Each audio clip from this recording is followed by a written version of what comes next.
দরিদ্র কাঠুরের গল্প যে নদীতে ডুবন্ত এক তরুণীকে পেয়েছিল এবং তাকে বাঁচানোর পর তার জীবন সম্পূর্ণ বদলে গিয়েছিল। আপনাদের সবার সময় ভালো এবং আনন্দে কাটুক। বলা হয় যে একদা একদিন সকালবেলা যখন আবহাওয়া কিছুটা ঠান্ডা ছিল, হাসান তার কুঁড়েঘর থেকে বের হল। তার কাঁধে ছিল কুঠার এবং পুরনো দড়ি। কুঁড়েঘরটি বনের কিনারে এমনভাবে দাঁড়িয়েছিল যেন এটি গ্রাম এবং লম্বা গাছগুলোর মধ্যে একটি সেতু। এর ছাদ ছিল খড়ের এবং দেওয়ালগুলো শুকনো মাটির। এর কাঠের দরজাটি প্রতিবার খোলার সময় ক্যাচক্যাচ শব্দ করত যখন তার মা ছেলেকে দূরে যেতে দেখার জন্য দরজাটি খুলতেন। হাসানের মা ছিলেন একজন বৃদ্ধা, যার চেহারায় কোমলতা ছিল এবং মুখটি ধৈর্য ও সন্তুষ্টিতে উজ্জ্বল ছিল। হাসান ছিল ২০-এর কোঠার শেষের দিকের এক যুবক। কাঠ বওয়ার কারণে তার বাহু ছিল শক্তিশালী, কিন্তু খামারের অভাবে কোমর ছিল সরু। গ্রামবাসীরা তাকে তার সততার জন্য চিনত। সে ওজনে কখনো কম দিত না এবং কথা দিলে তা রাখত। বাজারে ঢুকলে সে সবাইকে সালাম দিত এবং হাসি মুখে থাকত। কাঁধে যতটুকু কাঠ থাকত তা বিক্রি করে সে এক মুঠো আটা বা সামান্য খেজুর কিনত। এটাই ছিল তার জীবন, যেখানে কোনো অভিযোগ বা অহংকার ছিল না। সকালে বনে যাওয়া, সারাদিন কাঠ কাটা ও বহন করা এবং সন্ধ্যায় ফিরে মায়ের সাথে যা জুটত তাই খাওয়া। তারপর সে মাকে গাছের নিস্তব্ধতা এবং শিশির ভেজা মাটির গন্ধের কথা বলত। একদিন হাসান পর্যাপ্ত কাঠ কাটল এবং শক্ত দড়ি দিয়ে বোঝা বাঁধল। তারপর সে নদীর দিকে রওনা হল, যা বনের এক পাশ দিয়ে বয়ে গেছে এবং গ্রামের চারপাশে পানির এক বলয়ের মতো পেঁচিয়ে আছে। নদীটি বেশিরভাগ সময় শান্ত থাকত, কিন্তু সেদিন তার গর্জন ছিল তীব্র। তার পৃষ্ঠে বিকেলে সূর্যের আলো চিকচিক করছিল। হাসান যখন তীরের কাছে পৌঁছাল, সে একটি দমবন্ধ চিৎকারের শব্দ শুনতে পেল। সে মুহূর্তের জন্য থামল, ভ্রু কুঁচকে কান পাতল। চিৎকারটি আবার শোনা গেল, এবার একটু দুর্বল, যেন পানির নিচ থেকে কেউ সাহায্য চাইছে। হাসান দ্বিধা না করে ছুটে গেল। সে দড়ি ফেলে দিল এবং দ্রুত সেই দিকে গেল যেখানে নদীর পানি উথাল পাথাল হচ্ছিল। সে দেখল কেউ একজন স্রোতের মধ্যে হাবুডুবু ছাচ্ছে। একটি গাঢ় রঙের পোশাক ভাসছে আর ডুবছে, একটি হাত নাড়ছে আর তলিয়ে যাচ্ছে। সে চিৎকার করে বলল, আমি আসছি। তারপর সে পানিতে ঝাঁপ দিল। নদীটি তার ধারণার চেয়ে বেশি ঠান্ডা ছিল এবং স্রোত তার হিসাবের চেয়েও শক্তিশালী। হাসান তার দুই বাহু দিয়ে পানি কেটে ধাপে ধাপে ডুবন্ত মেয়েটির দিকে এগোতে লাগল। মেয়েটি নিয়ন্ত্রণ হারিয়ে ফেলেছিল। ছোট ছোট ঢেউ তাকে দূরে ঠেলে দিচ্ছিল। যখন হাসান তার কাছে পৌঁছাল, সে পেছন থেকে মেয়েটির কাঁধ ধরল, যেমনটা সে এক রাখালকে করতে দেখেছিল যখন তার ভেড়া ছোট নদীতে পড়ে গিয়েছিল। সে তাকে তীরের দিকে টানতে লাগল। কাদাটে তলদেশে পা শক্ত করে আঁকড়ে ধরল এবং স্রোতের সাথে লড়াই করল, যা মেয়েটিকে ছিনিয়ে নিতে চাইছিল। পাথরে লেগে তার হাত পিছলে গেল। সে প্রায় পড়েই যাচ্ছিল, কিন্তু সে দাঁতে দাঁত চেপে সর্বশক্তি দিয়ে ধাক্কা দিল যতক্ষণ না সে অগাভীর পানিতে পৌঁছাল। সে মেয়েটিকে ঘাসের উপর শুইয়ে দিল এবং তার পাশে বসে হাঁপাতে লাগল। মেয়েটির চোখ বন্ধ ছিল, মুখ ফ্যাকাশে এবং ঠোঁটে হালকা নীলচে আভা। সে তার মাথা একপাশে কাত করে দিল যাতে পানি বেরিয়ে আসে এবং তার পিঠে আলতো চাপ দিল। মেয়েটি সামান্য কাশল এবং তারপর পানি উগড়ে দিল। হাসান তার গায়ের চাদরটি মেয়েটির কাঁধে দিল যাতে সে উষ্ণতা পায় এবং ছোট একটি দোয়া করল যেন আল্লাহ তার প্রাণ রক্ষা করেন। মেয়েটি মুহূর্তের জন্য চোখ খুলল, একটি ক্লান্ত ও বিভ্রান্ত দৃষ্টি দিল, তারপর আবার চোখ বন্ধ করে ফেলল। ঘুম তার চোখের পাতাকে ভারী করে তুলেছিল। হাসান নদীতীর থেকে তার কুঁড়েঘরের পথের দিকে তাকাল। খুব বেশি দূরে নয়, কিন্তু একটি ক্লান্ত দেহ বহন করার জন্য শক্তির প্রয়োজন। সে দ্রুত তার দড়িগুলো একত্র করল, তারপর কাঠগুলো মাটিতে সাজিয়ে দড়ি দিয়ে বেঁধে একটি ডুলি বা বাহক তৈরি করল। মেয়েটিকে তার ওপর শুইয়ে সে ধীরে ধীরে টানতে শুরু করল। পথের ধারের দিকটা ছিল কর্দমাক্ত, মাটি তার জুতোর সাথে আটকে যাচ্ছিল এবং বাতাস তার গায়ের অবশিষ্ট পানি শুকিয়ে দিচ্ছিল। প্রতিটি পদক্ষেপে সে নিজেকে বলছিল, আমি শীঘ্রই কুঁড়েঘরে পৌঁছাব, মা পানি গরম করবেন, আমরা ছোট আগুন জ্বালাব এবং আল্লাহর ইচ্ছায় তার জীবন ফিরে আসবে। যখন সে বাড়িতে পৌঁছাল, তার মা দরজাতেই ছিলেন। তার মায়ের মন তাকে জানিয়ে দিয়েছিল যে কিছু একটা ঘটেছে। তিনি দ্রুত তার কাছে এলেন এবং বললেন, এ কি বাছা? হাসান মেয়েটিকে ডুলি থেকে নামিয়ে চুলার কাছে একটি ছোট বিছানায় শুইয়ে দিতে দিতে বলল, আমি তাকে নদীতে পেয়েছি, সে ডুবে যাচ্ছিল, আমি জানি না সে কে। বৃদ্ধা আর কোনো প্রশ্ন করলেন না। তিনি পানি গরম করলেন এবং একটি পরিষ্কার পুরনো পোশাক নিয়ে এলেন যা তিনি অতিথিদের জন্য জমিয়ে রেখেছিলেন। তিনি মেয়েটির চুল ও পোশাক শুকিয়ে দিলেন, তারপর বালিশ দিয়ে তার পিঠ ঠেস দিয়ে বসিয়ে তাকে একটি পশমি চাদর দিয়ে ঢেকে দিলেন। হাসান বিছানার একপাশে বসে মেয়েটির বুকের ধীর উঠানামা লক্ষ্য করছিল। তার চেহারায় এক ধরনের আভিজাত্য ছিল, ক্লান্তি আর সম্ভ্রান্ততার এক মিশ্রণ, যেন কোনো ধনী পরিবারের মেয়ে যে কয়েকদিন ধরে বাড়ি থেকে দূরে। তার আঙুলে একটি সাধারণ আংটি ছিল এবং কবজিতে গাঢ় রঙের একটি প্যাঁচানো সুতো। হাসান তার জিনিসপত্র তল্লাশি করল না বা কোনো প্রশ্ন করল না। সে শুধু নিশ্চিত হতে চাইল যে তার নারীর গতি স্বাভাবিক হয়েছে কিনা। তার মা নিচু গলায় বললেন, তার গরম স্যুপ দরকার, আমাকে ছোট পাতিলটা দাও। হাসান উঠে আগুন জ্বালাল, তারপর তারা পানি ফোটা পর্যন্ত অপেক্ষা করতে লাগল। সেই নিস্তব্ধতায় দরজাটি সামান্য কেঁপে উঠল এবং বাতাস নদীর গন্ধ বয়ে আনল। হাসান তার মায়ের দিকে তাকাল। মা হাসলেন, এমন এক হাসি যা ওই মাই দিতে পারেন যিনি জানেন তার ছেলে ফলাফলের কথা চিন্তা না করেই পানিতে ঝাঁপিয়ে দিয়েছে। মা বললেন, আমি আমার মনকে এভাবেই তৈরি করেছি হাসান, তুমি ভালো কাজের দিকে সেভাবেই ছোট যেভাবে আগুন কাঠের দিকে ছোটে। আমি আল্লাহর কাছে প্রার্থনা করি যেন তিনি আমাদের এই কাজে বরকত দেন। হাসান কৃতজ্ঞতায় মাথা নাড়ল, কিন্তু সে একটি নতুন ভার অনুভব করছিল, একটি দায়িত্বের ভার যা কোনো আগাম বার্তা ছাড়াই এসেছে। সময় গড়িয়ে গেল এবং মেয়েটি তন্দ্রা ও জাগরণের মাঝে ছটফট করতে লাগল। যখন সে অবশেষে চোখ খুলল, প্রথমে ছাদের দিকে তাকাল, যেন স্মৃতি থেকে নিজের অবস্থান বোঝার চেষ্টা করছে, তারপর দয়ালু বৃদ্ধার মুখের দিকে এবং শেষে হাসানের দিকে, যে লজ্জা ও সতর্কবশত কিছুটা দূরে বসেছিল। বৃদ্ধা ফিসফিস করে বললেন, একটু স্যুপ পান করো। মেয়েটি কাঁপতে থাকা হাতে বাটিটি নিল এবং থেমে থেমে চুমুক দিল। তারপর সে চোখ বন্ধ করে এমন এক কৃতজ্ঞতা প্রকাশ করল যা সে ভাষায় প্রকাশ করতে পারছিল না। হাসান আলতো করে বলল, তুমি এখানে নিরাপদে আছো, এখন কথা বলার দরকার নেই, বিশ্রাম নাও।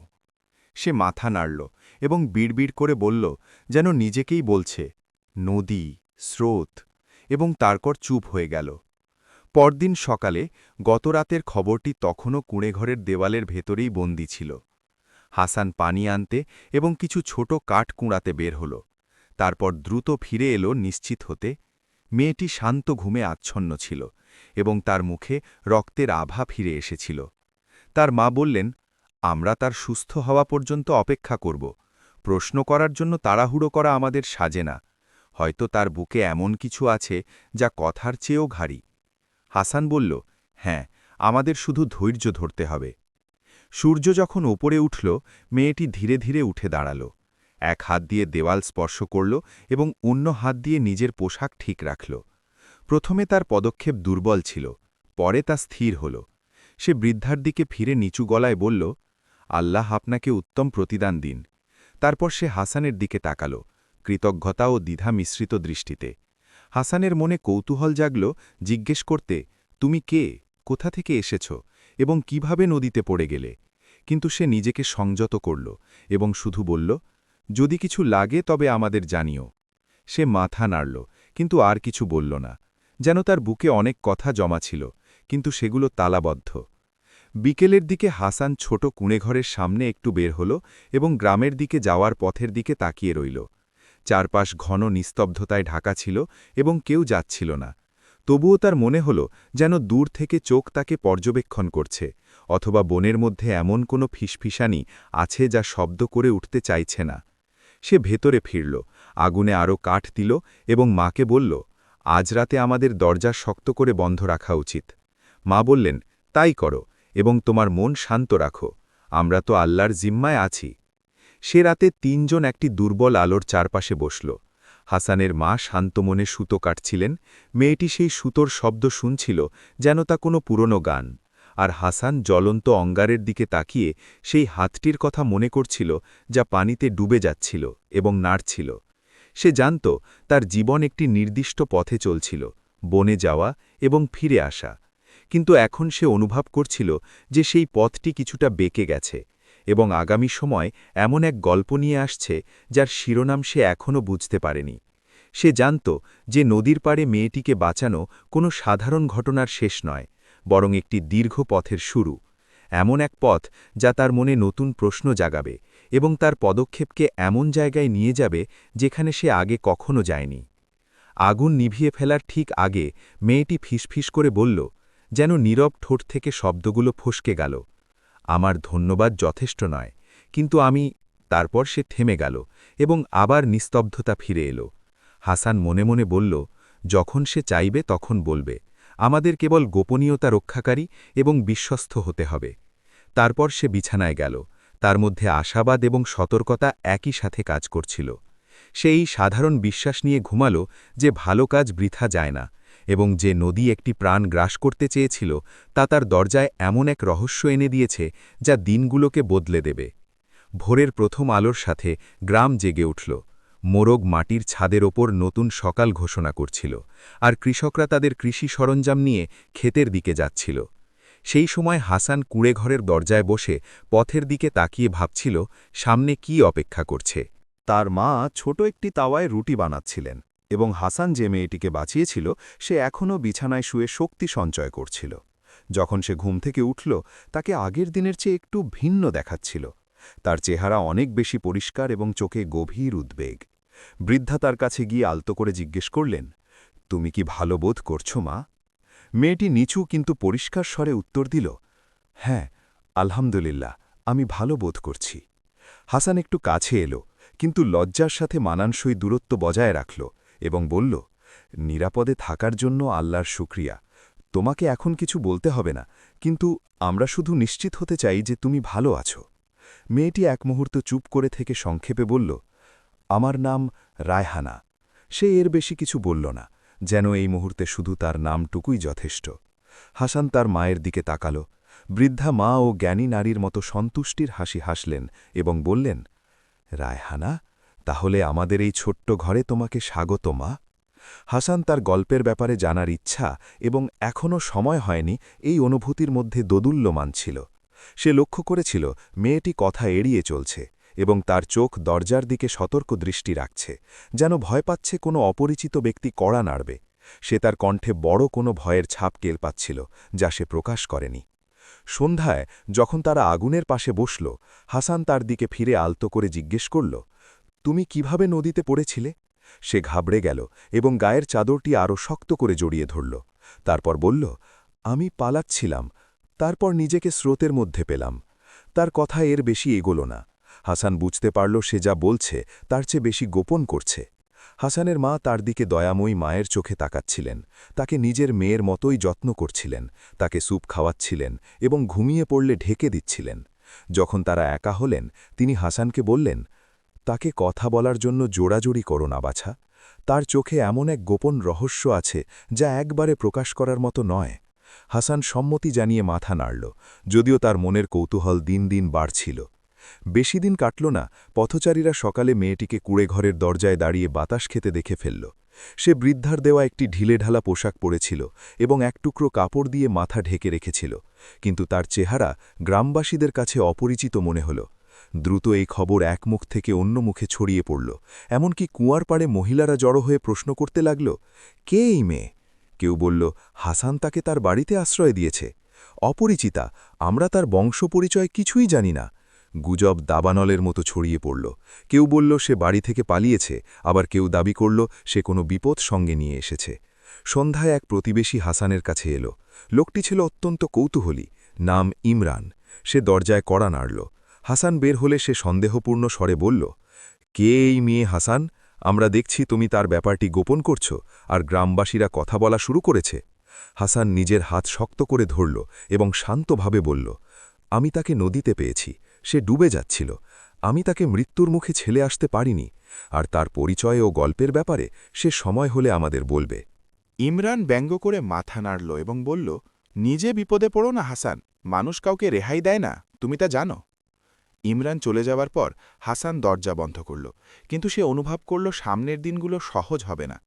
রাতে যখন নিস্তব্ধতা নেমে এলো, রায়হানা একটু কাঁপতে কাঁপতে হাসানের কাছে এসে বলল, আমি জানি আমার এখানে থাকাটা তোমার সমস্যার কারণ হতে পারে, কিন্তু আমাকে বিশ্বাস করো, আমি কোনো অপরাধী নই, আমাকে শুধু ধাওয়া করা হচ্ছে। হাসান দীর্ঘক্ষণ তার দিকে তাকিয়ে রইল এবং আর কিছু জিজ্ঞেস করল না। সে শুধু বলল, যতদিন তুমি এই কুঁড়েঘরের ছাদের নিচে আছো তুমি নিরাপদ। সে কৃতজ্ঞতার হাসি হাসল, কিন্তু মাথা নিচু করে রাখল। তার বুকে এমন সব পাতা লুকানো ছিল যা পড়ার সময় এখনও আসেনি। গ্রাম জুড়ে সেই অপরিচিত মেয়েটিকে নিয়ে হইচই শুরু হল। বাজারে যেখানে পুরুষরা গম ও মশলা মাপার জন্য জড়ো হতো সেখানে তাদের আলোচনায় হাসানের নাম বারবার আসতে লাগল, তবে প্রশংসার জন্য নয় যেমনটা আগে হতো, বরং সন্দেহ ও অবিশ্বাসের সাথে। কেউ কেউ বলল সে তাকে কোথায় পেল এবং কেন তার ব্যাপারটি গোপন করছে। অন্যরা আরও বাড়িয়ে বলল হয়তো সে আমাদের জন্য এমন কোনো বিপদ ডেকে এনেছে যা আমরা জানি না। গ্রামটি খুব বড় ছিল না, তাই প্রতিটি খবর দ্রুত এক মুখ থেকে অন্য মুখে উড়ে যেত এবং শেষ পর্যন্ত তা প্রায় নিশ্চিত তথ্যে পরিণত হতো। পানির কুয়ার কাছে মহিলারা কলসি ভরার সময় কথা বিনিময় করছিল। একজন তার কলসি ভরতে ভরতে বলল, আমি নিজের চোখে তাকে কুঁয়েঘরের দরজায় দাঁড়িয়ে থাকতে দেখেছি, সে আমাদের গ্রামের মেয়েদের মতো নয়। অন্যজন উত্তর দিল, ঠিক, তার চেহারায় একটা অদ্ভুত ভাব আছে, হয়তো সে কোনো অপরাধ করে পালিয়েছে। তৃতীয়জন দীর্ঘশ্বাস ফেলে বলল, হাসান ভালো ছেলে, কিন্তু ভালো মানুষই যথেষ্ট নয়, কে জানে সে হয়তো নিজের এবং তার মায়ের ওপর বড় কোনো বিপদ ডেকে আনছে। এই ফিসফিসানি বাড়তে বাড়তে সাধারণ উদ্বেগে পরিণত হল এবং নিকটস্থ প্রতিবেশীদের মাধ্যমে এসব কথা হাসানের কানে পৌঁছতে লাগল। আরেক সন্ধ্যায় গ্রামের মোড়ল দরজায় কড়া নাড়লেন। তিনি ষাটোর্ধ্ব এক ব্যক্তি, গাম্ভীর্যের জন্য পরিচিত। হাসান দরজা খুলে স্বাগত জানাল এবং তাকে ভেতরে নিয়ে এলো। মোড়ল চুলার পাশে বসলেন এবং কোণে চুপচাপ বসে থাকা মেয়েটির দিকে তাকিয়ে রইলেন। তারপর হাসানের দিকে ফিরে শান্ত কিন্তু কঠোর স্বরে বললেন, বাছা, আমি শুনেছি তুমি এমন এক মেয়েকে আশ্রয় দিয়েছ যার বংশ পরিচয় আমরা জানি না। মানুষ প্রশ্ন তুলছে আর আমি এসেছি তোমাকে উপদেশ দিতে, বিষয়টা বড় হওয়ার আগেই। হাসান মাথা নিচু করে বলল, চাচা, আমি তাকে ডুবন্ত অবস্থায় পেয়েছি, তাকে মৃত্যুর মুখে ছেড়ে আসা আমার পক্ষে সম্ভব ছিল না।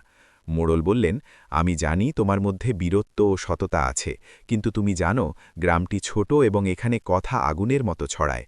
তার তোমার কাছে থাকাটা মানুষের কুৎসা রটাবে এবং হয়তো তার চেয়েও বেশি কিছু হবে। রায়হানা তাদের কথা শুনছিল, তার হাত দুটো শক্ত করে চাদর ধরে রেখেছিল এবং তার দৃষ্টি হাসান ও মোড়লের মধ্যে ঘুরপাক খাচ্ছিল।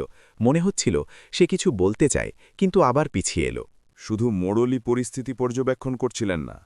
গ্রামের কিছু প্রভাবশালী ব্যক্তি, বিশেষ করে সেই ব্যবসায়ীরা যারা শস্য ও লবণের বাজার নিয়ন্ত্রণ করত, তারা এতে একটি সুযোগ দেখল। উজিরের ছেলে সাফানের লোকদের সাথে তাদের গোপন যোগাযোগ ছিল। তারা তার সুরক্ষার ও সুবিধার বিনিময়ে তার কাছে আনুগত্য বিক্রি করত। তাদের একজন অন্যজনকে ফিসফিস করে বলল, যদি মেয়েটি হাসানের কাছে থাকে তবে আমরা যা ভয় পাচ্ছি তা ফাঁস হয়ে যেতে পারে। আমাদের উচিত মানুষকে তার বিরুদ্ধে উস্কে দেওয়া। এভাবেই তারা গুজব ছড়াতে লাগল এবং গ্রামবাসীদের মনে সন্দেহের আগুন জ্বালাতে লাগল। মোড়ল চলে যাওয়ার পর হাসান চুলার আগুনের দিকে তাকিয়ে বসে রইল। সে নিজের জন্য যতটা না ভয় পাচ্ছিল, তার চেয়ে বেশি ভয় পাচ্ছিল তার বৃদ্ধা মায়ের জন্য, যিনি গ্রামের মহিলাদের কাছ থেকে এমন কথা শুনছিলেন যা তার হৃদয়ে আঘাত করছিল। মা তাকে বললেন, তারা যা বলে তাতে কান দিও না বাছা, যে সত্য চিনেছে সে তা হারায় না। হাসান এমন এক স্বরে বলল যাতে সংকল্প ও উদ্বেগ মিশেছিল, কিন্তু তারা আমার উপর চাপ বাড়াবে, আর আমার কাছে আছে শুধু এই কুড়ে ঘর এবং এই নাম যা নিয়ে আমি মানুষের মাঝে বেঁচে আছি। মা বললেন, নাম সততা দিয়ে রক্ষা করা হয়, মানুষের মতামতে নয়। সে রাতে রায়হানা ছোট জানালার কাছে বসে বনের দিকে তাকিয়েছিল, যা নিস্তব্ধতায় ঢেকেছিল। হাসান তার কাছে গিয়ে বলল, তোমাকে পুরো গ্রামের কাছ থেকে লুকিয়ে রাখা আমার পক্ষে আর সম্ভব হচ্ছে না। যদি তোমার কোনো গোপন কথা থাকে তবে আমাকে বলো, যাতে আমি বুঝতে পারি কি করতে হবে। সে দীর্ঘশ্বাস ফেলল, তারপর ব্যথা ও ভয়ে মেশানো স্বরে বলল, আমার বাবা শহরের একজন বড় ব্যবসায়ী ছিলেন, কিন্তু তিনি সাধারণ ব্যবসায়ী ছিলেন না। তার শস্যের গুদাম ও বাগান ছিল এবং তার ঘর সবসময় সম্পদে পূর্ণ থাকত। তিনি ছিলেন ন্যায়পরায়ণ, কোনো শ্রমিক বা অংশীদারকে ঠকাতেন না। শহরে তার বিশাল মর্যাদা ছিল, কিন্তু সেই মর্যাদা কিছু প্রভাবশালী লোকের পছন্দ হয়নি। সে একটু থামল, যেন স্মৃতিগুলো তার জীবকে ভারী করে তুলেছে। হাসান চুপচাপ শুনছিল। তারপর সে বলল, আমার বাবাকে রাতে হত্যা করা হয়। এক বিশ্বাসঘাতক আত্মীয় তার পানীয়র সাথে বিষ মিশিয়েছিল। তারপর মানুষের কাছে বলা হলো তিনি হঠাৎ মারা গেছেন, কিন্তু আমি জানতাম তার মৃত্যুর পেছনে এক বড় অপরাধ ছিল। হাসান রুদ্ধশ্বাসে বলল, কে এমন সাহস করল? সে অশ্রু ভেজা চোখ তুলে ফিসফিস করে বলল, উজিরের ছেলে সাফান। হাসানের বুক কেঁপে উঠল। সে গ্রামের বাজারে সাফানের নাম অনেক শুনেছে, এক অহংকারী যুবক যে টাকা ও হুমকি দিয়ে ব্যবসায়ীদের নিয়ন্ত্রণ করে। হাসান বলল, এটা কি নিশ্চিত? রায়হানা মাথা নেড়ে বলল, হ্যাঁ, সেই অভিশপ্ত রাতে আমি নিজের চোখে তার কিছু লোককে আমাদের বাড়ি থেকে বের হতে দেখেছি। পরে আমি জানতে পারি যে এটি কোনো একক অপরাধ ছিল না, বরং একটি ষড়যন্ত্র ছিল যাতে বড় বড় ব্যবসায়ীরা জড়িত ছিল। সাফান যে কোনো মূল্যে আমার বাবার সম্পদ চেয়েছিল। হাসান উঠে দাঁড়াল এবং কুঁড়ে ঘরের মধ্যে পায়চারা করতে লাগল।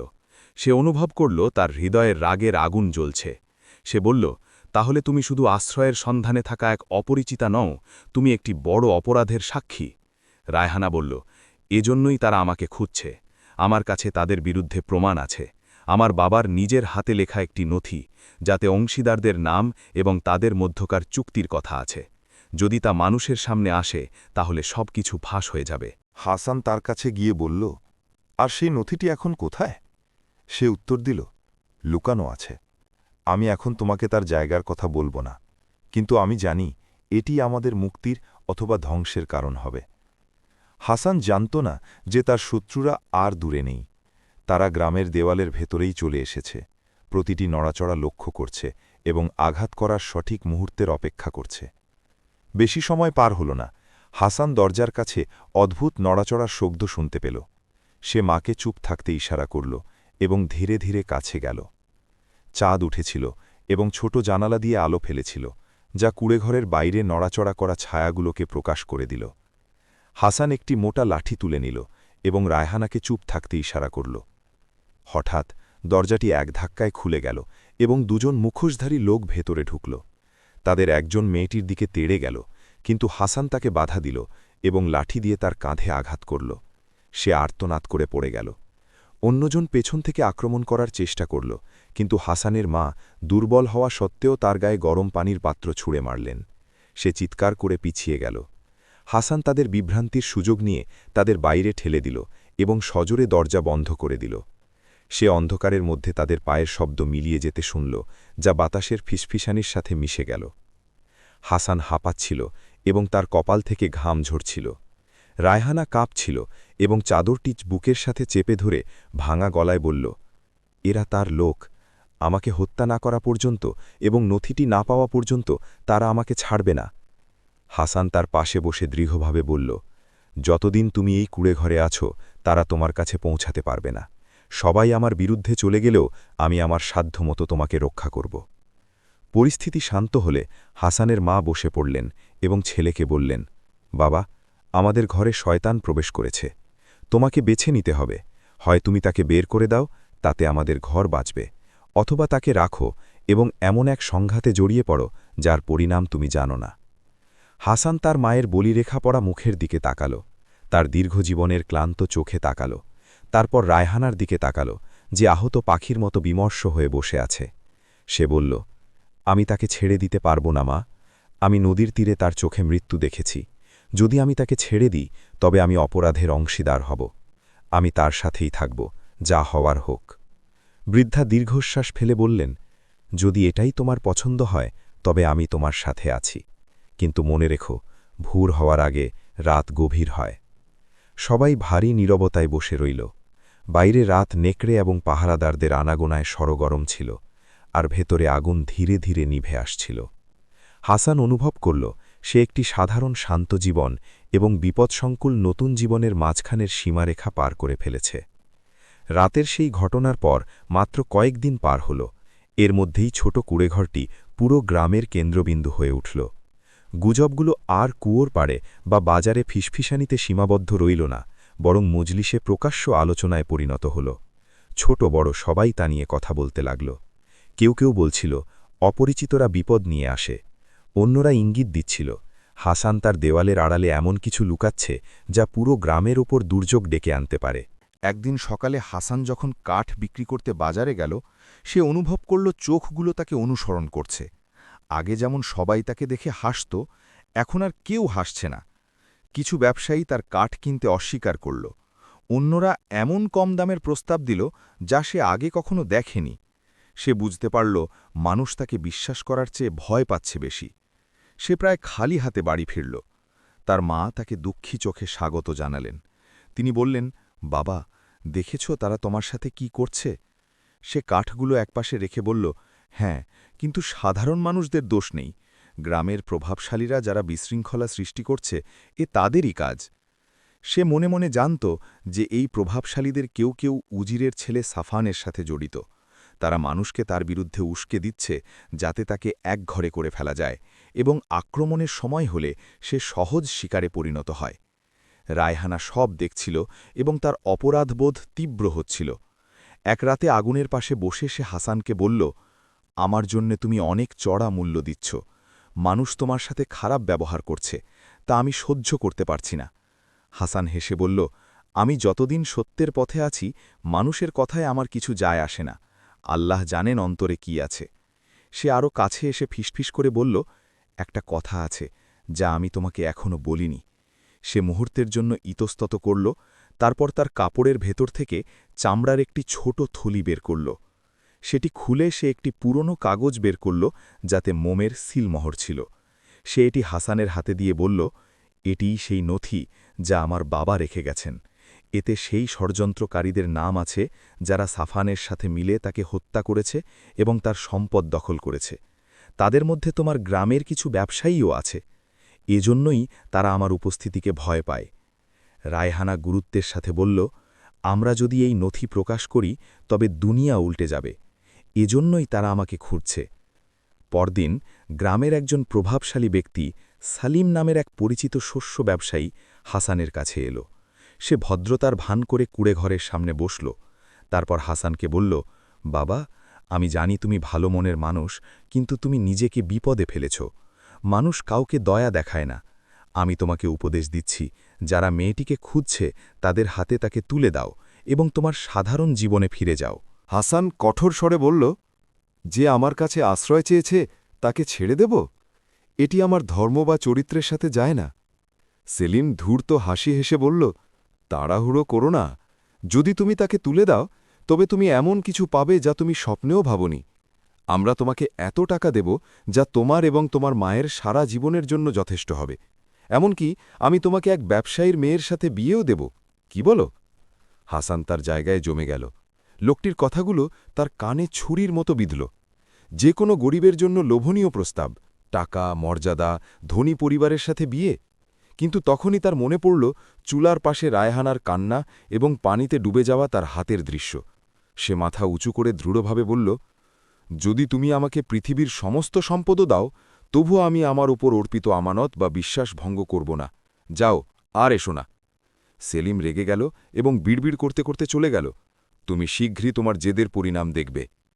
সেই ঘটনার পর হাসান নিশ্চিত হল যে রায়হানার কুড়েঘরে থাকাটা বিপজ্জনক হয়ে উঠেছে। সে তার মায়ের সাথে বসল এবং বলল, মা, আমরা যদি এখানে থাকি তবে এই জায়গাটি আর নিরাপদ নয়। তারা যে কোনো মুহূর্তে আমাদের আক্রমণ করবে। মা উদ্বিগ্ন হয়ে জিজ্ঞেস করলেন, তাহলে তুমি তাকে নিয়ে কোথায় যাবে? সে বলল, বনে। আমি বনের পথগুলো আমার হাতের তালুর মতো চিনি। সেখানে নিরাপদ গুহা আছে যেখানে আমরা লুকিয়ে থাকতে পারব যতক্ষণ না তাদের ব্যাপারটা ফাঁস হয়। মা তার কষ্ট সত্ত্বেও রাজি হলেন, কারণ তিনি জানতেন আর কোনো উপায় নেই। সন্ধ্যায় হাসান সামান্য খাবার সঙ্গে নিল এবং তার মা রায়হানাকে একটি মোটা চাদর দিলেন। রায়হানা একটি বোরকার নিচে নিজেকে আড়াল করে তার সাথে বের হল। পথটি অন্ধকার ছিল, কিন্তু হাসান রাস্তা চিনত। সে বনের গভীরে ঢুকল যেখানে চাঁদের আলো পৌঁছায় না। তারা তাদের পেছনে পায়ের শব্দ এবং কুকুরের ঘেউ ঘেউ শুনতে পেল। বুঝল যে ধাওয়া শুরু হয়েছে। হাসান দ্রুত পা চালাল। রায়হানা হোঁচটে খেতে খেতে তাকে অনুসরণ করছিল, কিন্তু সে তার হাত ধরে রেখেছিল এবং সাবধানে টেনে নিয়ে যাচ্ছিল। তারা একটি সরু জলের ধারা পার হল। তারপর ঘন গাছে ঢাকা একটি টিলায় উঠল। যখন তারা একটি ছোট গুহায় পৌঁছল যা হাসান ছোটবেলা থেকেই চিনত, সে তাকে ভেতরে নিয়ে গেল এবং বলল, আজ রাতে আমরা এখানেই থাকব। সে রাতের ঠান্ডা দূর করার জন্য ছোট একটি আগুন জ্বালাল এবং তারা তার কাছাকাছি বসল। রায়হানা কাঁপছিল, শুধু ঠান্ডায় নয়, ধাওয়া খাওয়ার আতঙ্কেও। সে বলল, আমার ভয় হচ্ছে তারা আমার জন্য তোমাকে মেরে ফেলবে। হাসান দৃঢ়ভাবে উত্তর দিল, ভয় পেও না, আমি যতদিন বেঁচে আছি তারা তোমার কাছে পৌঁছাতে পারবে না। বাইরে পুরুষদের কণ্ঠস্বর উচ্চ হচ্ছিল, জায়গাটা তন্নতন্ন করে খোঁজো, তারা নিশ্চয়ই এখানেই আছে। কিন্তু বন ছিল বিশাল এবং অন্ধকার। হাসান বুদ্ধিমত্তার সাথে গুহার কাছে তাদের পায়ের ছাপ মুছে ফেলেছিল এবং আগুন নিভিয়ে দিয়েছিল, তাই ধাওয়াকারীরা তাদের না দেখেই দূর দিয়ে চলে গেল। হাসান ও রায়হানা গুহায় রাত কাটাল। পাথরের ফাঁক দিয়ে ঠান্ডা বাতাস অদৃশ্য নিঃশ্বাসের মতো ঢুকছিল। হাসান আবার ছোট করে আগুন জ্বালিয়ে তার পাশে বসল এবং তার নাচতে থাকা শিখার দিকে তাকিয়ে রইল। রায়হানা খুব বেশি দূরে বসেনি, সে তার চাদর মুড়ি দিয়েছিল এবং তার চোখ আগুনের দিকে তাকিয়েছিল, কিন্তু তার মন ছিল অনেক দূরে। জায়গাটিতে পিনপতন নীরবত বিরাজ করছিল, শুধু আগুনে কাঠের চটপট শব্দ এবং দুটি ক্লান্ত ও ভীত হৃদয়ের স্পন্দন শোনা যাচ্ছিল। আগুনের শিখার দিকে তাকিয়ে হাসান নিচু স্বরে বলল, আমি কখনো ভাবিনি আমার জীবন এমন মোড় নেবে। আমি ভাবতাম আমার দিনগুলো কুঠার আর কাঠের মধ্যেই কাটবে, তারপর আমি মায়ের কাছে ফিরব এবং আমার ছোট কুঁড়ে ভরে ঘুমাব। কিন্তু আল্লাহ চেয়েছেন আমার জন্য এমন একটি দরজা খুলতে যার অস্তিত্ব সম্পর্কে আমি জানতাম না। রায়হানা তার দিকে মাথা তুলল, তার চোখে ছিল কৃতজ্ঞতার আভা। সে ফিসফিস করে বলল, তুমি না থাকলে আমি এখন মৃতদের দলে থাকতাম। তুমি শুধু আমার জীবন বাঁচাওনি, তুমি আমাকে আশা ফিরিয়ে দিয়েছ যে দুনিয়াতে এখনও এমন মানুষ আছে যাদের হৃদয় পবিত্র। হাসান হালকা হাসল, তারপর বলল, আমি যা করেছি তা আমার কর্তব্য ছিল। আমি মনে করি না কোনো বিবেকবান মানুষ কাউকে তার চোখের সামনে ডুবতে দেখে ছেড়ে দিতে পারে। সে একটু থামল, তারপর বলল, কিন্তু আমার মনে হচ্ছে ব্যাপারটা এখন আর শুধু কর্তব্যের মধ্যে সীমাবদ্ধ নেই। আমি তোমার গল্প, তোমার উপর হওয়া অবিচার এবং তোমার বাবার রক্তের সাথে জড়িয়ে পড়েছি, যা অন্যায়ভাবে ঝরানো হয়েছে। রায়হানা মাথা নিচু করল, তারপর চোখ তুলে সততার সাথে বলল, হাসান, আমি সবসময় দেখেছি পুরুষরা টাকার জন্য হুমড়ি খেয়ে পড়ে, সামান্য কয়েক দিরহামের জন্য নিজেদের বিবেক বিক্রি করে দেয়। কিন্তু যখন তারা তোমাকে ঘুষের প্রস্তাব দিল, তুমি তা প্রত্যাখ্যান করলে। তুমি যদি আমাকে ধরিয়ে দিতে, তবে তুমি এখন ধনী হতে, আর তোমাকে বনে পালিয়ে আসতে হতো না। কেন তুমি কঠিন পথটা বেছে নিলে? হাসান দৃঢ়স্বরে উত্তর দিল, কারণ আমি আমার বিবেকের সাথে বিশ্বাসঘাতকতা করতে পারি না। আমি আমার মায়ের কাছে শিখেছি যে আমানত বা সততা সোনার চেয়েও দামি। আল্লাহ আমাদের পরীক্ষা করেন এটা দেখার জন্য যে কে সত্যের উপর অটল থাকে আর কে মিথ্যার কাছে নিজেকে বিক্রি করে দেয়। পরদিন হাসান গোপনে কুঁড়েঘরে ফিরে এলো তার মায়ের অবস্থা দেখার জন্য। ভেতরে ঢুকে সে দেখল মা তার মাদুরে বসে তসবি পাঠ করছেন। সে তার দিকে আকুলতা ও উদ্বেগভরা চোখে তাকাল। মা তাকে দেখে বললেন, আলহামদুলিল্লাহ, তুমি নিরাপদে আছো বাবা। মেয়েটির কি অবস্থা? ভালো, কিন্তু সে ভয় পাচ্ছে। আর তুমি? আমি খুব কষ্টে আছি মা। মনে হচ্ছে আমি নিজেকে এমন এক পথে নামিয়েছি যার শেষ আমি জানি না। মাঝে মাঝে ভাবি, যদি তাকে দিয়ে দিতাম আর শান্তিতে থাকতাম। আবার ভাবি, আল্লাহ যে আমানত আমার কাছে গচ্ছিত রেখেছেন তা আমি কিভাবে বিক্রি করি। মা তসবিহ একপাশে রাখলেন এবং গভীর মমতায় তার চোখের দিকে তাকালেন। তিনি বললেন, বাবা, দুনিয়া হল পরীক্ষার জায়গা, আর কঠিন পরিস্থিতিতেই পুরুষদের চেনা যায়। যদি তুমি মানুষের ভয়ে সত্য ছেড়ে দাও, তবে তাদের টাকা তোমাকে ধনী করবে না এবং তাদের পদমর্যাদা তোমাকে রক্ষা করবে না। কিন্তু যদি তুমি সত্যের উপর অটল থাকো, তবে আল্লাহ তোমার জন্য এমন সব দরজা খুলে দেবেন যা তুমি স্বপ্নেও ভাবনি। হাসান দীর্ঘশ্বাস ফেলে বলল, কিন্তু পথটি বিপদে ভরা, সাফান ও তার লোকেরা আমাকে ছাড়বে না। মা বললেন, সত্যের পথ কি কখনো মূল্য ছাড়া ছিল? বাবা, তুমি যে পথে আছো সে পথেই এগিয়ে যাও, আল্লাহ সত্যবাদীদের সাথে আছেন। মায়ের কথায় উদ্দীপ্ত হয়ে হাসান বনে ফিরে এলো। গুহায় ঢুকে সে দেখল রায়হানা উদ্বিগ্ন হয়ে তার অপেক্ষা করছে। সে বলল, আমি ভয় পাচ্ছিলাম, তুমি হয়তো আর ফিরবে না। সে হেসে উত্তর দিল, চিন্তা করো না, আমি ফিরে এসেছি এবং সাথে এমন এক সিদ্ধান্ত নিয়ে এসেছি যার কোনো পরিবর্তন হবে না। সে জিজ্ঞেস করল, সেটা কি? হাসান দৃঢ়ভাবে বলল, আমরা আর লুকিয়ে থাকব না, আমরা তাদের মুখোমুখি হব। আমরা গ্রামে ফিরে যাব এবং সত্য প্রকাশ করব, তাতে যাই হোক না কেন। রায়হানা তার জায়গায় স্থির হয়ে দাঁড়িয়ে রইল, তারপর ফিসফিস করে বলল, মুখোমুখি হওয়া মানে মৃত্যু হাসান। হাসান দৃঢ়ভাবে উত্তর দিল, অথবা এর মানে সত্যিকারের জীবন, যেখানে হৃদয়ে কোনো ভয় থাকে না এবং বিবেকে কোনো লজ্জা থাকে না। সে মুহূর্তের জন্য চোখ বন্ধ করল, তারপর খুলল।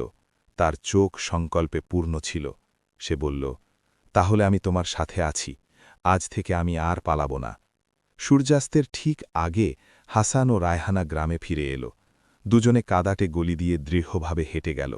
মানুষ দরজা ও জানালা দিয়ে উকি দিচ্ছিল এবং ফিসফিস করে তাদের ফিরে আসার খবর জানাচ্ছিল। বড় চত্বরের সামনে, যেখানে বাজারের দাড়িপাল্লা বসানো হয়, হাসান সেখানে দাঁড়াল এবং গলা চড়িয়ে বলল, হে গ্রামবাসী, সবাই জড়ো হও, আমার কিছু কথা আছে যা আর ফিসফিস করে বলা উচিত নয়। মানুষ গোল হয়ে জড়ো হল। গ্রামের মোড়ল লাঠিতে ভর দিয়ে এলেন। একপাশে সেই প্রভাবশালীরা সারিবদ্ধভাবে দাঁড়াল যারা গত কয়েকদিন ধরে সন্দেহ ছড়িয়েছিল। সাফানের লোকেরাও উপস্থিত হতে দেরি করল না। তাদের মুখ থমথমে এবং হাত তলোয়ারের বাট ধরে আছে। তাদের মধ্যে শস্য ব্যবসায়ী সেলিমও ছিল। তার শক্ত বহিঃপ্রকাশের আড়ালে চোখগুলো উদ্বেগ প্রকাশ করছিল। একজন লোক কর্কশ স্বরে এগিয়ে এসে বলল, তুমি কি চাও হাসান? আমরা কি তোমাকে অপরিচিতা মেয়েটিকে লুকিয়ে রাখার ব্যাপারে সতর্ক করিনি? হাসান দৃঢ়ভাবে উত্তর দিল, আমি কোনো অপরিচিতাকে রক্ষা করতে আসিনি, বরং একটি আমানত বা সত্য পেশ করতে এসেছি। আর এই আমানত এমন এক রক্তের সাথে সম্পর্কিত যা অন্যায়ভাবে ঝরানো হয়েছে, এবং এমন এক অধিকার যা প্রকাশ্যে হরণ করা হয়েছে। সে রায়হানাকে ইঙ্গিত করল। সে চত্বরের নিস্তব্ধতায় এক ধাপ এগিয়ে এলো এবং চামড়ার ছোট থলিটি উঁচিয়ে ধরল। তার হাত কাঁপছিল, কিন্তু সে নিজেকে সামলে নিল। সে সবার শোনার মতো স্বরে বলল, আমি ব্যবসায়ী আব্দুর রহমানের মেয়ে রায়হানা। আমার বাবাকে রাতে বিষ প্রয়োগ করে হত্যা করা হয়েছে। তারপর প্রচার করা হয়েছে তিনি হঠাৎ মারা গেছেন। আমার কাছে তার নিজের হাতে লেখা এবং সিলমোহরযুক্ত একটি নথি আছে, যাতে তাদের নাম আছে যারা তার সম্পদ দখলের জন্য ষড়যন্ত্র করেছিল। মানুষের মধ্যে গুঞ্জন ছড়িয়ে পড়ল এবং কিছু প্রভাবশালী ব্যক্তি একে অপরের দিকে উদ্বিগ্ন দৃষ্টিতে তাকাতে লাগল। মোড়ল হাত তুলে সবাইকে শান্ত হতে বললেন। তিনি বললেন, যদি তোমাদের কাছে প্রমাণ থাকে তবে তা মানুষের সামনে পেশ করো, আর যদি তোমাদের কথা মিথ্যা হয় তবে তা হবে এক বড় অপবাদ। রায়হানা থলি খুলে মোমের সিলমোহরযুক্ত কাগজটি বের করল। অস্তগামী সূর্যের আলোয় সে এটি তুলে ধরল এবং তারপর মোড়লের হাতে দিল। ভ্রমণকারীর পোশাকে এক অপরিচিত ব্যক্তি, যিনি দৃশ্যের শুরু থেকেই মানুষের মাঝে শান্তভাবে দাঁড়িয়েছিলেন, এগিয়ে এলেন এবং গাম্ভীর্যপূর্ণ স্বরে বললেন, আমাকে পড়তে দিন, হয়তো আমি সিলমোহরযুক্ত লেখা ভালো পড়তে পারব। মোড়ল তার অবয়বের দিকে তাকালেন এবং তার চেহারায় এক ধরনের রাজকীয় প্রশান্তি দেখতে পেলেন, তাই তিনি অনুমতি দিলেন। অপরিচিত ব্যক্তি নথিটি নিলেন, সিলমোহর ভাঙলেন এবং নামগুলো পড়তে শুরু করলেন। ব্যবসায়ীরা, ভুয়া ঋণের দলিল, বিক্রি না হওয়া জমির ভুয়া বিক্রয় চুক্তি এবং বাজারে পরিচিত সাক্ষীদের স্বাক্ষর। তারপর এলো সবচেয়ে ভারী নামটি, সাফান বিন উজির, অর্থাৎ উজিরের ছেলে সাফান। নামটি উচ্চারিত হওয়ার সাথে সাথে চত্বরের বাতাস যেন জমে গেল, সময় যেন থমকে গেল। সাফানের এক লোক চিৎকার করে উঠল, মিথ্যে, এই কাগজ সাজানো। কিন্তু অপরিচিত ব্যক্তি তার দিকে তাকালেন না, বরং তিনি সেই ধারাগুলো পড়া চালিয়ে গেলেন, যা দেখায় যে কিভাবে কিছু ব্যবসায়ী আব্দুল ওয়াসি বা আব্দুর রহমানের সম্পদের ওপর ফাঁস শক্ত করেছিল, তার মৃত্যুর পর তা গ্রাস করার জন্য। হাসান সত্যের রাগে ভরা কণ্ঠে বলল, যারা আমার দুর্নাম রটিয়েছে তারা তারাই যারা উজিরের ছেলের কাছে নিজেদের বিবেক বিক্রি করেছে। আমাকে ঘুষের প্রস্তাব দেওয়া হয়েছিল এই মেয়েটিকে তুলে দেওয়ার জন্য, কিন্তু আমি প্রত্যাখ্যান করেছি। সেলিম ঘাবড়ে গিয়ে এক ধাপ পিছিয়ে গেল। বাজার থেকে একজন লোক চিৎকার করে বলল, আল্লাহর কসম, সেলিম এই সপ্তাহে আমাকে অর্ধেক দামে হাসানের কাঠ কেনার প্রস্তাব দিয়েছিল। তারা তাকে শেষ করে দিতে চেয়েছিল। শোরগোল বেড়ে গেল। গ্রামের মোড়ল পরিস্থিতি নিয়ন্ত্রণের চেষ্টা করে বললেন, উপস্থিতরা যা জানে তা সাক্ষ্য দিক এবং স্বার্থপররা চুপ থাকুক। সেই মুহূর্তে ভিড় ঠেলে দামি পোশাক পরা এক ব্যক্তি বেরিয়ে এলো। তার পেছনে সশস্ত্র কিছু লোক। তারা দম্ভের সাথে এগিয়ে এলো, তার মুখে উদ্ধত ক্ষোভ। দেখেই বোঝা গেল সে উজিরের ছেলে সাফান। সে অবজ্ঞার সাথে বলল, হে গ্রামবাসী, এটা কি নাটক? তোমরা কি এমন এক মহিলার মিথ্যা শুনছ যাকে কেউ চেনে না, এবং এক অভাবী কাঠুরের কথা শুনছ যার দিনের খাবার জোটে না? হাসানের শরীরে রক্ত টকবক করে উঠল, কিন্তু সে নিজেকে সংবরণ করল। সে বলল, আমরা তোমার মতো সম্পদের মালিক নই, কিন্তু আমাদের কাছে সত্য এবং প্রমাণ আছে, আর এই নথি তোমার বিরুদ্ধে সাক্ষ্য দিচ্ছে। সাফান ছোট করে হাসল এবং তার লোকদের বলল, ওকে ধরো এবং ওকেও ধরো, এই তামাশা শেষ করো। তার লোকেরা হাসান ও রায়হানার দিকে এগোল, কিন্তু গ্রামের যুবকরা তাদের বাধা দিল। তারপর অন্য পুরুষরাও তাদের সাথে যোগ দিল এবং লাঠি ও কোদাল হাতে তুলে নিল। তাদের মধ্যে এমন অনেকে ছিল যারা দেখল অবশেষে ন্যায় বিচার উঁকি দিচ্ছে, তাই তারা আর নিরপেক্ষ না থাকার সিদ্ধান্ত নিল। ষড়যন্ত্রকারী প্রভাবশালীদের একজন চিৎকার করে মানুষকে সরানোর চেষ্টা করল, সরে যাও, এর মধ্যে জড়িও না। কিন্তু তার কথাগুলো প্রাণহীন পাথরের মতো চত্বরে পড়ল। হঠাৎ সংঘর্ষ বেঁধে গেল, তলোয়ারের ঝনঝনানি, লাঠির আঘাত এবং চিৎকার সব মিশে গেল। হাসান বৃত্তের মাঝখানে থেকে নিজের শরীর দিয়ে রায়হানাকে রক্ষা করছিল। সে একটি আঘাত কাঠের টুকরো দিয়ে আটকাচ্ছিল এবং অন্যটিকে তার ছোট কুঠার দিয়ে প্রতিহত করছিল। সাফানের এক লোক মাটিতে পড়ে গেল এবং গ্রামবাসীদের আক্রমণের মুখে অন্যরা পিছু হটল। এই হট্টগোলের মধ্যে সেই অপরিচিত ব্যক্তি যিনি নথিটি পড়েছিলেন তার কণ্ঠস্বর শোনা গেল। এটি কোনো সাধারণ মানুষের কণ্ঠ ছিল না, বরং একজন ক্ষমতাধর আদেশের মতো শোনাল। সবাই থামো, যুদ্ধ বন্ধ করো। সবার দৃষ্টি তার দিকে ফিরল। অনেকের চোখে বিস্ময়, কে এই ব্যক্তি যে আদেশ দিলে সবাই মানে? তিনি 2 ধাপ এগিয়ে এলেন এবং হাত দিয়ে একটি ইঙ্গিত দিলেন। সাথে সাথে চত্বরের চারপাশ থেকে একই ধরনের পোশাক পরা সৈনিকেরা উপস্থিত হল এবং গ্রামটি এমন সুশৃঙ্খলভাবে ঘিরে ফেলল যা তারা আগে কখনো দেখেনি। কিছু লোক নিজে থেকেই নতজানু হল এবং অন্যরা বিড়বিড় করল, সুলতানের সেনাবাহিনী। অপরিচিত ব্যক্তি তার গায়ের চাদরটি খুলে ফেললেন। নিচে তার রাজকীয় পোশাক দেখা গেল। তার বুকে এমন উত্তরীয় ছিল যা কেবল কোনো রাজা বা শাসকই পরেন। তারপর তিনি এমন স্বরে বললেন যা চিনতে ভুল হয় না, আমি সুলতান। আমি ছদ্মবেশে কয়েকদিন আগেই তোমাদের গ্রামে এসেছি, আমার শত্রুদের কথা শোনার আগে মানুষ কি বলে তা দেখা এবং শোনার জন্য। সাফান বিচলিত হল এবং তার মুখ ফ্যাকাশে হয়ে গেল। তার কিছু লোক পেছনের দিকে পালাতে চাইল। গ্রামের মোড়ল তার জায়গায় কুজো হয়ে সম্মান জানালেন এবং ষড়যন্ত্রকারী প্রভাবশালীরা ছায়ার আড়ালে লুকানোর চেষ্টা করল। সুলতান মোড়লকে বললেন, নথিটি আমাকে দিন। তিনি সেটি নিলেন এবং অভিজ্ঞ চোখে দেখলেন। তারপর বললেন, এই সিলমোহরগুলো আমি চিনি, এই হাতের লেখাও আমি চিনি, এবং এই নামগুলো আমি এমন সব সভায় শুনেছি যা হওয়া উচিত ছিল না। সাক্ষীরা কোথায়? বাজার থেকে 2 জন লোক এগিয়ে এলো এবং আব্দুল ওয়াসিরের, আব্দুর রহমানের মৃত্যুর রাতে তার বাড়িতে কিছু লোকের আসার বিস্তারিত বর্ণনা দিল। তারা বলল কিভাবে তারা সলিমকে রাতে বের হতে দেখেছিল যখন তার বের হওয়ার কথা নয়। এক বৃদ্ধা মহিলা এগিয়ে এসে বললেন যে তিনি কিছু ব্যবসায়ীর মধ্যে ফিসফিসানি শুনেছিলেন যে আগামীকাল আব্দুর রহমানের নামে এমন এক ঋণ বের হবে যা সে শোধ করতে পারবে না এবং তার সম্পদ কেড়ে নেওয়া হবে। এক যুবক কামার এলো যার কাছে একটি ভুয়া দলিল বা সিলমোহর বানানোর প্রস্তাব দেওয়া হয়েছিল এবং তাকে আব্দুর রহমানের একটি দোকান বিক্রির সাক্ষী হিসাবে সই করতে বলা হয়েছিল, কিন্তু সে রাজি হয়নি। সুলতান সবার কথা শুনলেন, কাউকে থামালেন না। তারপর তিনি সাফানের দিকে ফিরে বললেন, তোমার কি বলার আছে? সাফানের জিভ আটকে গেল। এটি এক মহিলার ষড়যন্ত্র যাকে কেউ চেনে না, আর এক দেউলিয়া কাঠুরে। সুলতান তাকে থামিয়ে দিয়ে বললেন, সত্য কি দুর্বল হয়ে যায় যদি কোনো গরিব তা বলে, নাকি মিথ্যা শক্তিশালী হয় যদি কোনো ধনী তা বহন করে? তিনি প্রহরীদের ইশারা করলেন। তারা সাফানকে এবং যাদের নাম নথিতে ও মানুষের সাক্ষ্যতে প্রমাণিত হয়েছে তাদের ধরে ফেলল। সুলতান মানুষের দিকে ফিরে বললেন, ন্যায় বিচার প্রতিষ্ঠিত হয় না যতক্ষণ না জালিমের বিচার হয়, তার পদমর্যাদা যত উঁচুই হোক না কেন। আমাদের কাছে সাফান এবং তার সহযোগী ষড়যন্ত্রকারীদের অপরাধ প্রমাণিত হয়েছে। কিছু ব্যবসায়ীর বিশ্বাসঘাতকতাও প্রমাণিত হয়েছে। আমরা আইনি প্রক্রিয়া শেষ করার পর সাফান এবং যারা হত্যা ও জালিয়াতিতে অংশ নিয়েছে তাদের মৃত্যুদণ্ডের আদেশ দিচ্ছি। চত্বরের চারপাশ থেকে আল্লাহু আকবার ধ্বনি উঠল। অনেকের মুখে স্রস্তি ও বিস্ময়ের ছাপ দেখা গেল। সুলতান বলতে থাকলেন, আর উজিরের ব্যাপারে আমি তাকে তার ছেলের সঠিক লালন পালন এবং নিজের ঘর শোধরানোর ব্যর্থতার জন্য দায়ী করছি। আমরা তাকে তার পদ থেকে বরখাস্ত করলাম, কারণ যে নিজের ঘরে ন্যায় বিচার প্রতিষ্ঠা করতে পারে না তার হাতে প্রজাদের ন্যায় বিচার নিরাপদ নয়। গ্রামের মোড়ল কাঁদতে কাঁদতে মাথা নত করলেন, সুলতানের ছায়া দীর্ঘজীবী হোক। সুলতান উপস্থিত সবার মুখের দিকে তাকালেন। অবশেষে হাসানের ওপর তার দৃষ্টি স্থির হল। সে ক্লান্ত অবস্থায় দাঁড়িয়েছিল, তার পোশাক ধুলোয় মলিন, কিন্তু তার চোখে এমন এক আলো ছিল যা বলে দিচ্ছিল সে তার দায়িত্ব পালন করেছে।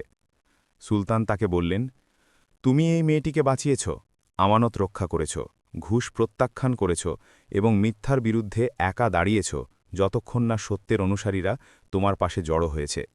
তোমার কি চাওয়া? হাসান মুহূর্তের জন্য ইতস্তত করল, তারপর বলল, আমার চাওয়া হল মজলুমরা যেন তাদের অধিকার ফিরে পায়, এই মেয়েটির সুরক্ষা নিশ্চিত করা হয় এবং তার বাবার নাম সম্মান পায়। আর আমার জন্য আমার কুড়ে ঘর এবং আমার মাই যথেষ্ট। আল্লাহ আমাকে তা দিয়ে ভালো রেখেছেন। সুলতান হাসলেন এবং বললেন, অধিকার তার প্রাপকের কাছে ফিরিয়ে দেওয়া হবে। যে অধিকারের পেছনে দাবিদার আছে তা কখনো হারায় না। আর রায়হানা, আমরা তোমার বাবার সম্পত্তি দেখভাল করব এবং তা দখলকারীদের হাত থেকে রক্ষা করব। তারপর সুলতান মানুষের দিকে ফিরলেন, তোমরা শান্তিতে বাড়ি ফিরে যাও, নীরবতার দিন শেষ হয়েছে, এখন সাক্ষ্য দেওয়ার সময়। যে অন্যায় দেখেও চুপ থাকে সে তাতে অংশীদার হয়। সুলতানের প্রহরীরা সাফান ও ষড়যন্ত্রকারীদের নিয়ে যাওয়ার সময় জনতা ছত্রভঙ্গ হয়ে গেল। হাসান চত্বরে দাঁড়িয়ে রইল, রায়হানা তার চাদরের হাত শক্ত করে ধরেছিল, তার চোখ খুশির কান্নায় ভরে গিয়েছিল। কয়েকদিন পর সুলতানের আদেশ কার্যকর হল। মানুষ দেখল সাফান ও ষড়যন্ত্রকারীদের পতন, যাতে তারা অন্যদের জন্য শিক্ষা হয়ে থাকে। আব্দুর রহমানের সম্পত্তি তার মেয়ে রায়হানাকে ফিরিয়ে দেওয়া হল এবং সুলতান আদেশ দিলেন যেন অন্যায়ভাবে কেউ তার দিকে হাত বাড়াতে না পারে। গ্রামের মানুষ স্বস্তির নিঃশ্বাস ফেলল। তারা বুঝতে পারল হাসান তার অবস্থানে ভুল ছিল না, বরং সে ছিল সত্যের পথে। তাই যারা তাকে সন্দেহের বশে অপমান করেছিল তারা এখন তাকে কৃতজ্ঞতার সাথে অভিবাদন জানাতে লাগল। সাধারণ কুঁড়েঘরে বসে হাসানের মা তার ছেলের দিকে তাকিয়ে গর্বে ভরে উঠলেন। তার দরিদ্র ছেলে মানুষের চোখে বীর হয়ে উঠেছে। আর রায়হানা, সে হাসানের সামনে দাঁড়িয়ে আবেগময় কণ্ঠে বলল, তুমি না থাকলে আমার কিছুই থাকত না। তুমি আমার জীবন এবং আমার বাবার সম্মান রক্ষা করেছ। হাসান হেসে বলল, আমি শুধু তাই করেছি যা আল্লাহ পছন্দ করেন। কিন্তু পরদিন সুলতান তাদের দুজনকেই ডেকে পাঠালেন। তিনি সবার সামনে রায়হানাকে বললেন, তোমার বাবার ঐতিহ্য রক্ষা এবং তার সম্পদ পরিচালনার জন্য তোমার স্থান শহরে।